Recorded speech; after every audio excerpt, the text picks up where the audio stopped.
ఇంట్లో చిన్న చిన్న పూజలకు నైవేద్యంగా పెట్టాలనుకున్నప్పుడు, మనకేదైనా స్వీట్‌గా తినాలనిపించినప్పుడు, అప్పటికప్పటికి చేసుకోవాల స్వీట్ ఏదైనా ఉంది అంటే, అది రవ్వ కేసరి మాత్రమే.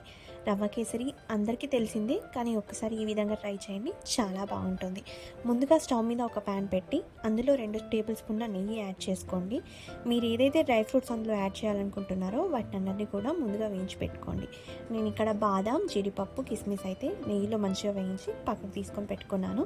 అదే ప్యాన్‌లో ఇంకో 2 టేబుల్ స్పూన్ల నెయ్యి యాడ్ చేసి, నేను ఒక కప్ రవ్వ తీసుకున్నాను. బొంబాయి రవ్వ ఆర్ ఉప్మా రవ్వ ఏదైనా అనొచ్చు. నేనైతే ఆ రవ్వ తీసుకొని నెయ్యిలో మంచిగా వేయించుకొని పెట్టుకున్నాను. ఉప్మా రవ్వ వేగాక అందులోని మనం ఏ కప్‌తో అయితే రవ్వ తీసుకున్నామో అదే కప్‌తో 3 కప్ వాటర్ అనేది యాడ్ చేసుకోండి.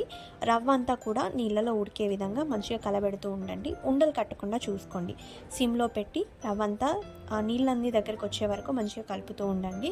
దాని తర్వాత ఏ కప్‌తో అయితే రవ్వ తీసుకున్నామో అదే కప్‌తో షుగర్‌ని యాడ్ చేసుకోండి. అంటే ఒక కప్ రవ్వకి ఒక కప్ షుగర్ అనమాట. సో నేను తీసుకున్న దానికి ఒక కప్ షుగర్ అయితే యాడ్ చేశాను. చక్కెర అంతా కరిగే వరకు దాన్ని అంతటిని కూడా కలుపుతూ ఉండండి. చక్కెర కరిగాక ఇలా కనిపిస్తుంది మనకి. సో నేను ఇందులో ముందుగా వేయించి పెట్టుకున్న డ్రై ఫ్రూట్స్ అనేది యాడ్ చేశాను. కొంచెం ఫుడ్ కలర్ కూడా యాడ్ చేశారు. ఫుడ్ కలర్ అనేది ఆప్షనల్ మాత్రమే. ఇదంతా కూడా మనకు దగ్గర పడే వరకు కలుపుతూ ఉండండి. ఇందులో ఇలాచీ పౌడర్ కూడా యాడ్ చేస్తారు. నాదది క్లిప్ మిస్ అయింది. నేను అందుకే యాడ్ చేయలేదు.